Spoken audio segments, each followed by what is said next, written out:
Back in January, after a long stay in skilled nursing, my grandmother had gotten sick and was in the hospital.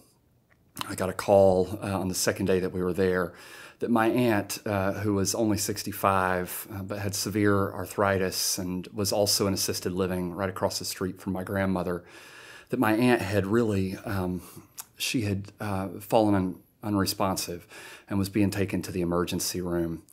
As you can imagine, I was pretty startled by that, and I was afraid to leave my grandmother, knowing the condition that she was in. I called my partner to come and sit with her so I could get in the car, and I just remember running through the hallways, kind of a maze of hallways, to get to my car. And as I was driving to the hospital, it's another hospital about 20 minutes outside of town, I called and I said, my aunt's being taken there. I need to speak with someone in the emergency room. As I was her power of attorney, I was aware of her wishes in that situation. And I was told at that point that it wasn't policy to let someone talk to someone before someone had been registered in their computer system.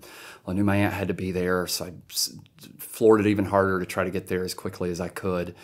And I just remember after having to fill out insurance information, when I really wanted to get to my aunt, who I knew was in rough shape, that I would walk through the doors and I could hear her screaming down the hall in pain, yelling my name.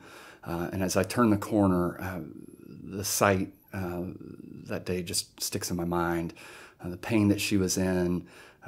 There was a nurse sitting with her who had very little compassion to it. And of course I was shocked to see that the pain and situation that she was in as well. I remember having to turn to the nurse and ask, what was going on and to be updated.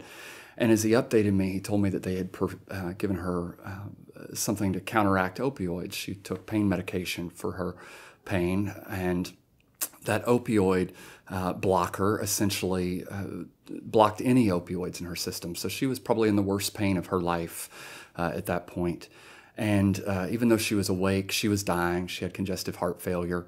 We knew she was dying. But when it came time to make some difficult decisions with my aunt as to whether she wanted to stay and be treated or to go, I was kind of shocked to see the nurse there almost shame me for asking to speak with someone from hospice to honor my aunt's wishes.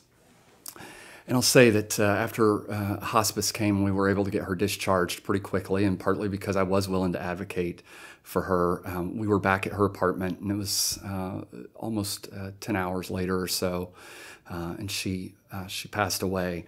But the last, really biggest piece of her life was in a lot of pain because of the decision that the hospital had made to ignore her advance directive and her wishes that she had made as well. So it was a tough situation.